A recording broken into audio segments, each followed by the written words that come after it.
I worked harder than most men my entire life, but hard work didn't make me rich. Let me say that again because it is the most important thing I'll tell you. Hard work didn't make me rich. My father worked hard, 16 hours a day at his loom, creating intricate patterns that took years to master. He died poor. My mother worked hard. Her fingers bled from binding shoes. She died with almost nothing. The men in the factory where I worked as a bobbin boy worked hard, 13-hour days in the dark, breathing cotton dust that destroyed their lungs. They all died poor. Hard work doesn't create fortune. Hard work creates exhaustion. What creates fortune is hard work directed by the right mindset, and that mindset, the specific way of thinking that turns labor into wealth, is what I'm going to teach you today. Because I was one of those hard-working poor people. I started with nothing. I worked in basements and factories. I ran through streets delivering messages until my legs ached. I operated telegraphs until my fingers cramped. I worked as hard as anyone, harder than most, but somewhere along the way something changed. Not in how hard I worked, but in how I thought about work. And that shift, that fundamental change in mindset, is what transformed me from a poor immigrant boy into the richest man in the world. When you're poor, you think about work in a very specific way. You trade your time for money. An hour of work equals an hour of pay. If you want more money, you work more hours. This is the poverty mindset. Time in, money out. Direct exchange. Linear relationship. I thought this way when I was 13, working in that textile factory. I calculated my worth by the hour. $1.20 a week, 13 hours a day, 6 days a week. If I worked harder, if I changed spools faster, if I stayed later, maybe I could make $1.40, maybe $1.60. This is how poor people think, and I understand why. When you're desperate, when you're hungry, when your family depends on you, the immediate exchange of time for money feels like the only option. But it's a trap, because time is finite. You only have 24 hours in a day. You need to sleep. You need to eat. You need to rest. There's a ceiling, a hard limit on how much you can earn by trading time for money. And no one ever became wealthy by hitting that ceiling. The first shift in my mindset happened in that factory basement.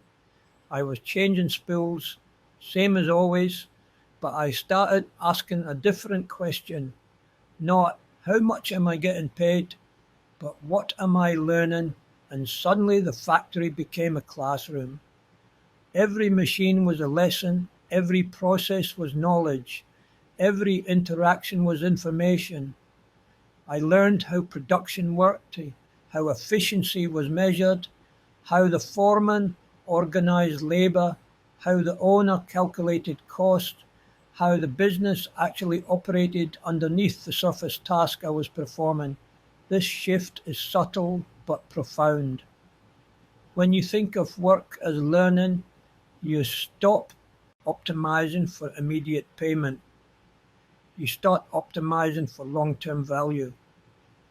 The boy next to me was thinking, I'm making $1.20 to change these spools. I was thinking, I'm learning how factories operate and that knowledge is worth more than $1.20.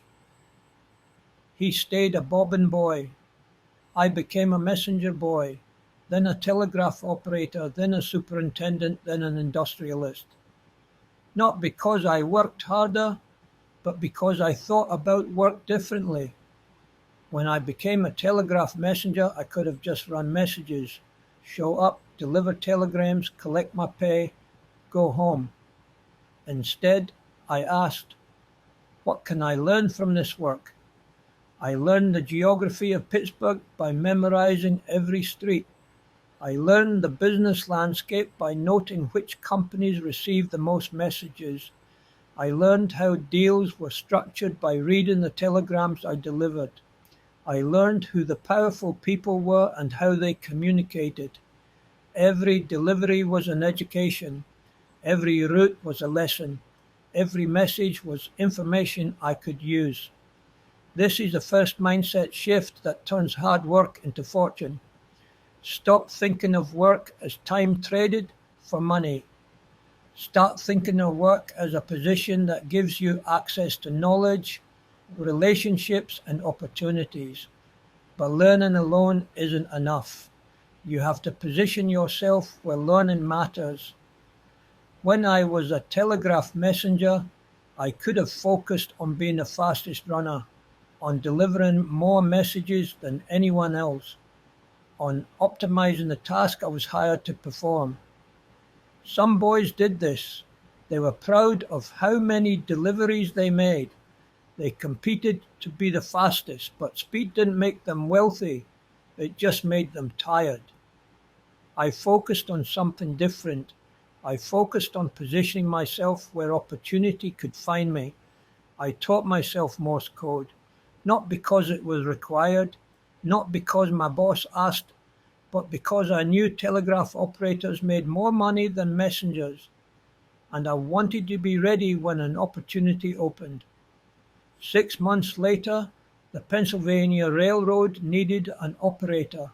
I was ready, not because I got lucky, but because I had positioned myself for that luck.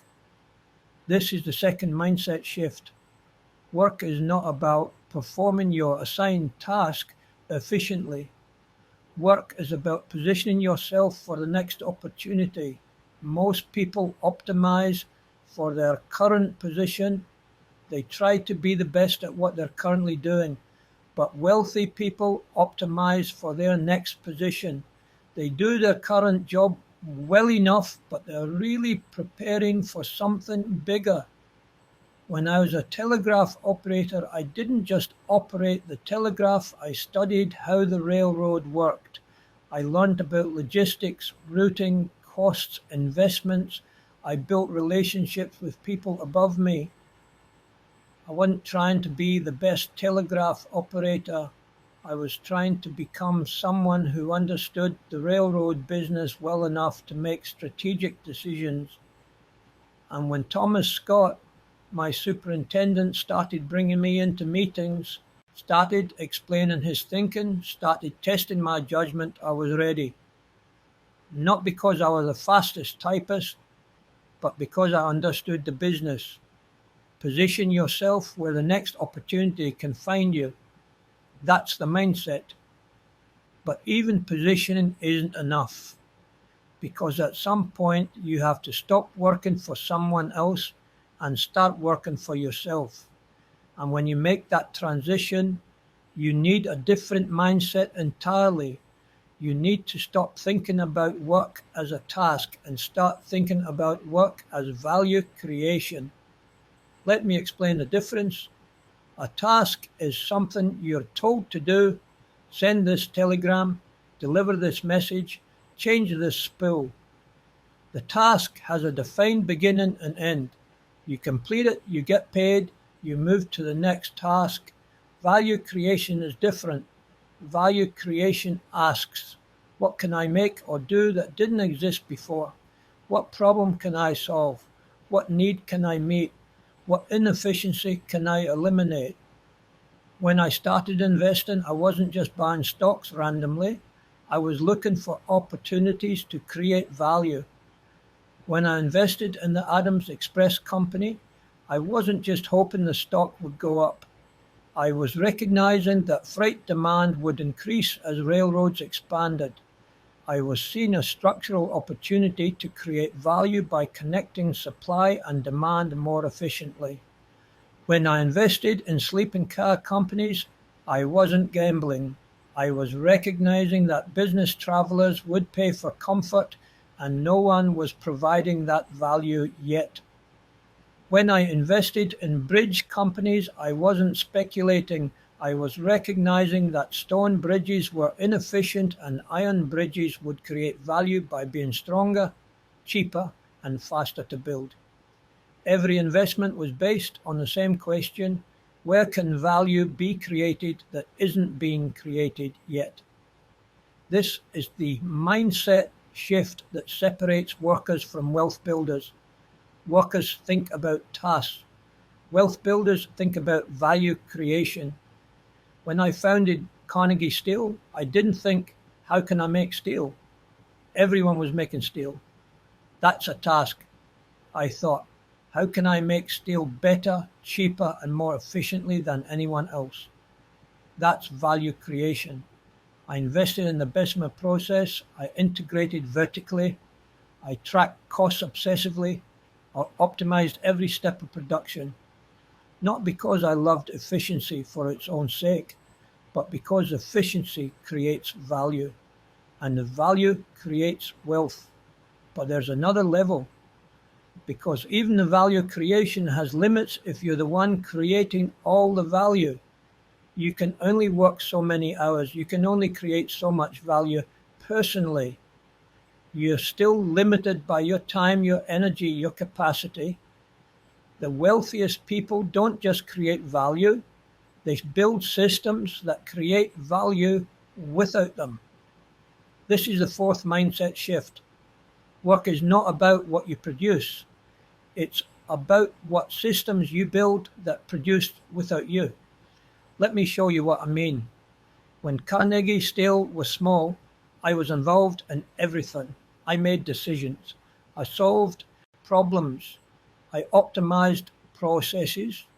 The company was successful because I was working hard. But I realized something.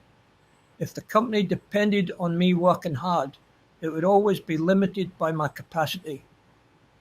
So I started building systems.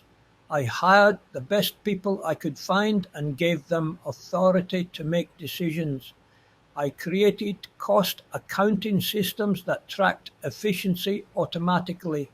I developed processes that didn't require my constant supervision.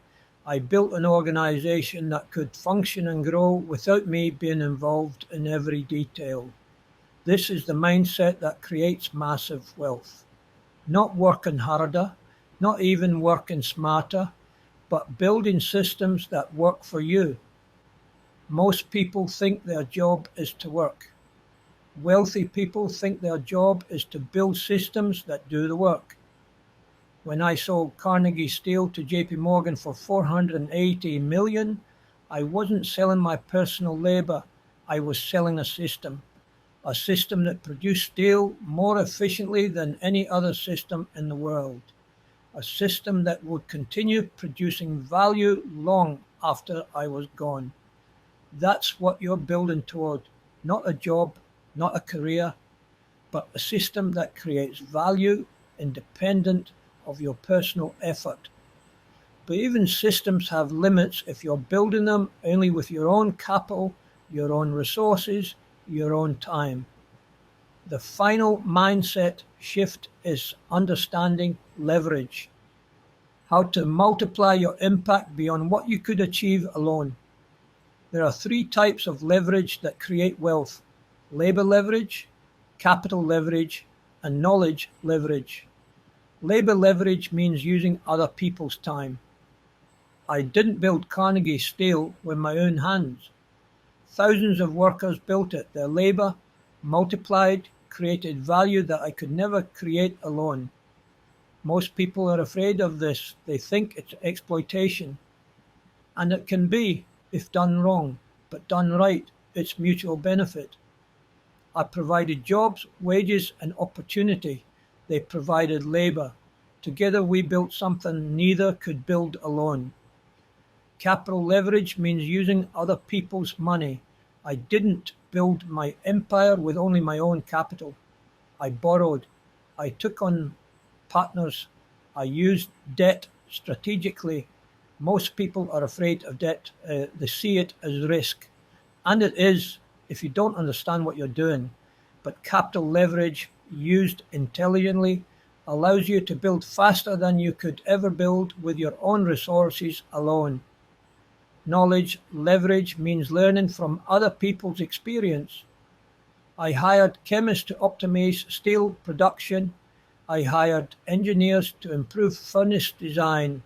I hired accountants to track costs. I didn't need to know everything myself. I needed to know who knew and how to use their knowledge.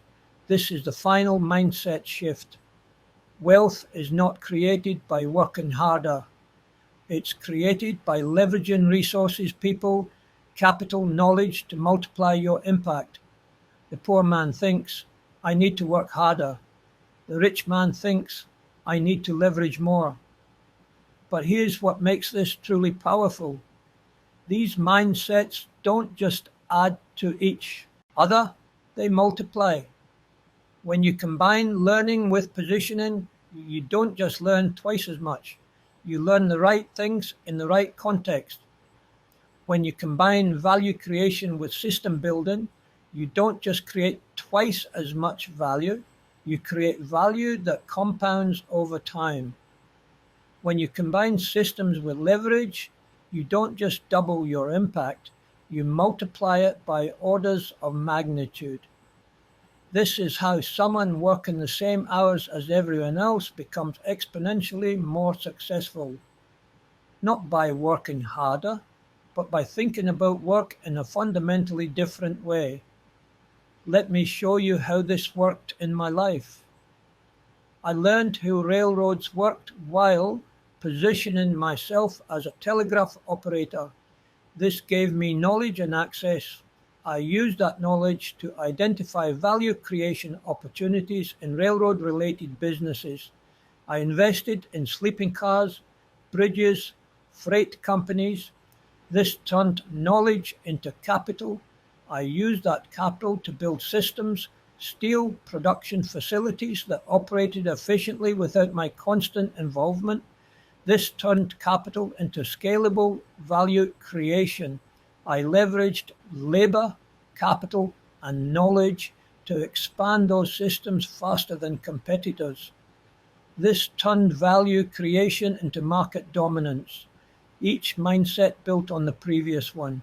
Each shift multiplied the impact of the shifts before it, and the result wasn't linear growth. It was exponential growth. From bobbin boy to billionaire in 50 years.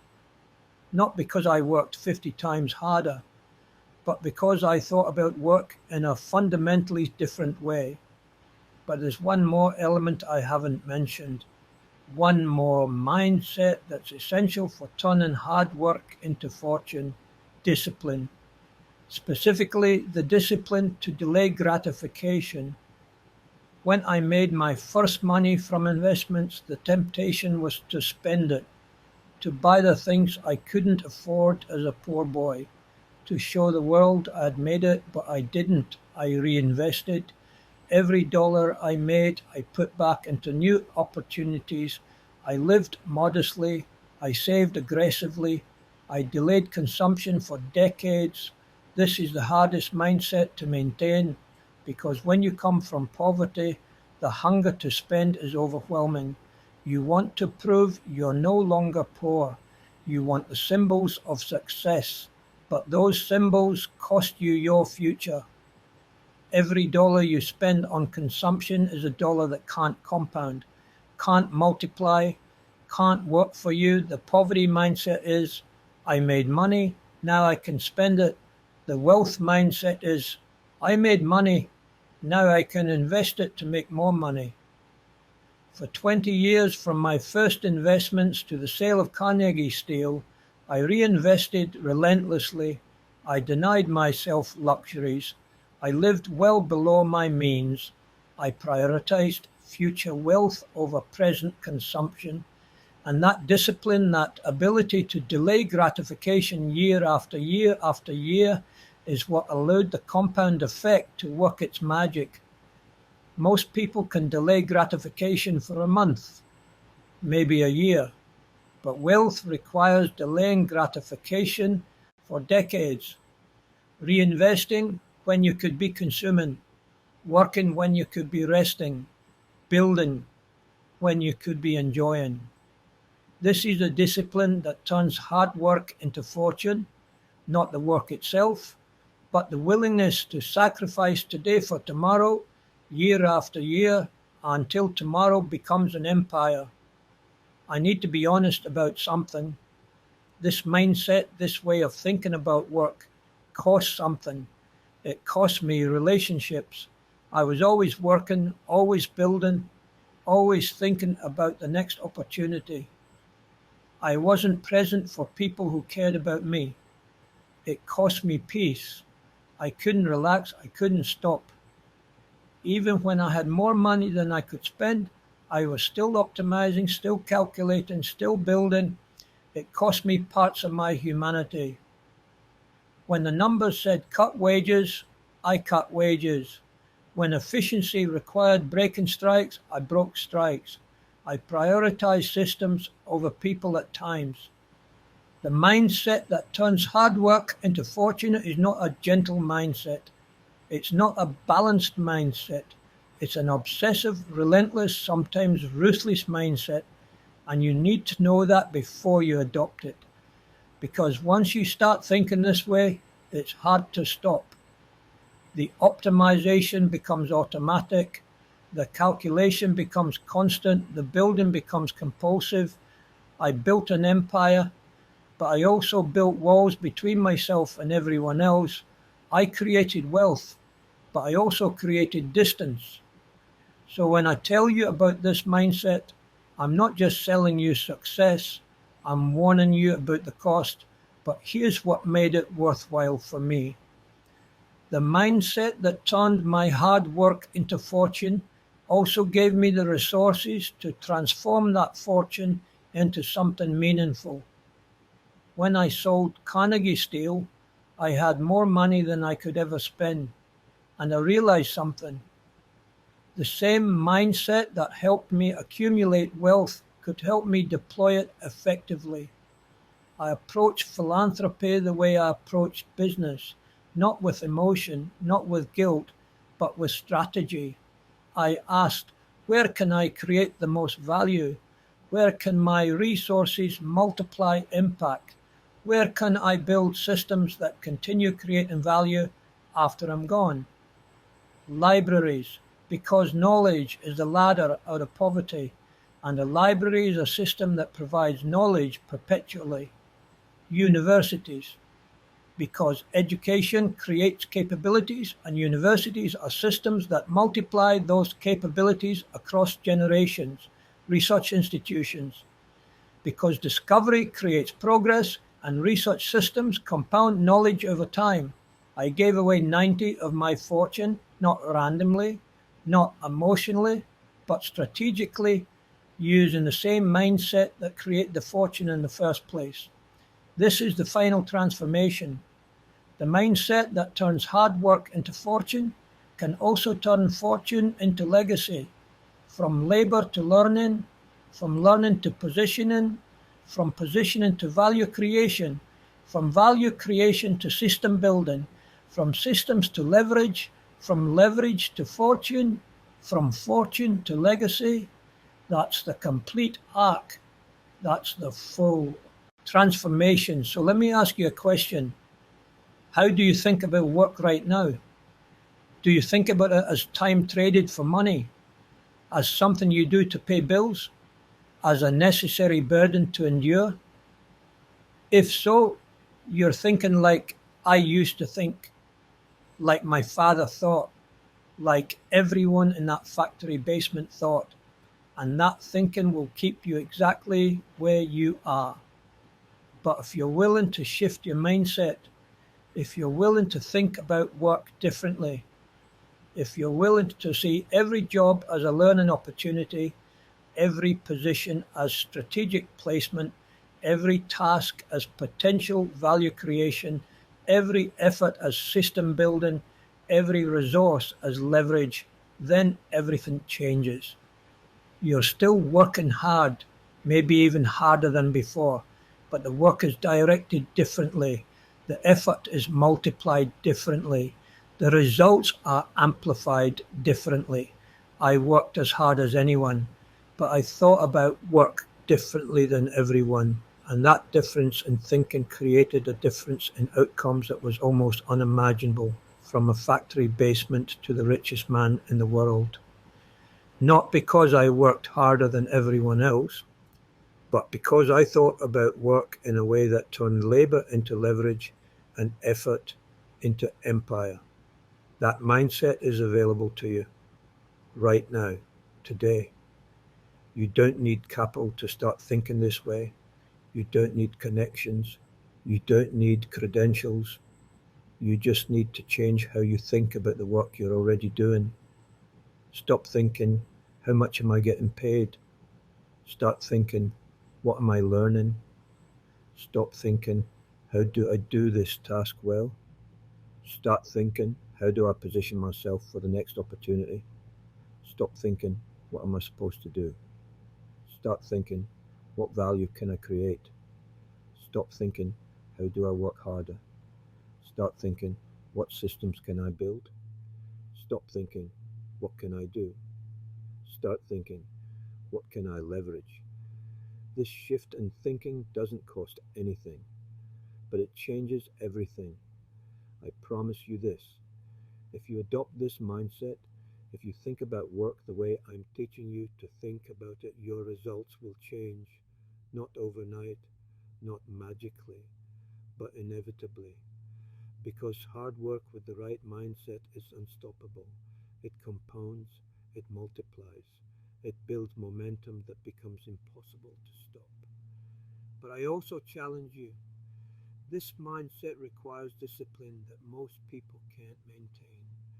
It requires sacrifices most people won't make. It requires patience most people don't have. It requires working hard while everyone else is resting, learning while everyone else is consuming, building while everyone else is spending, delaying while everyone else is enjoying. It requires decades of discipline, years of sacrifice, months of doubt, days of exhaustion. Can you do that? Are you willing to do that? Because that's the difference between people who work hard and stay poor and people who work hard and become wealthy. Not the work, the mindset. I was a poor boy in a factory basement. I worked as hard as everyone around me. Many of them worked even harder, but I thought differently. And that difference in thinking created a difference in outcome that were measured in hundreds of millions of dollars. The mindset is the difference. The mindset is the multiplier. The mindset is what turns hard work into fortune. I've given you the mindset, the shifts, the thinking, the framework. Now the question is, what will you do with it? Will you keep thinking about work the way you've always thought about it? Trading time for money, performing tasks, seeking paychecks? Or will you shift?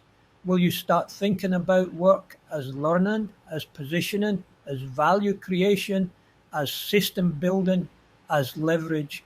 The choice is yours. The mindset is available. The path is clear.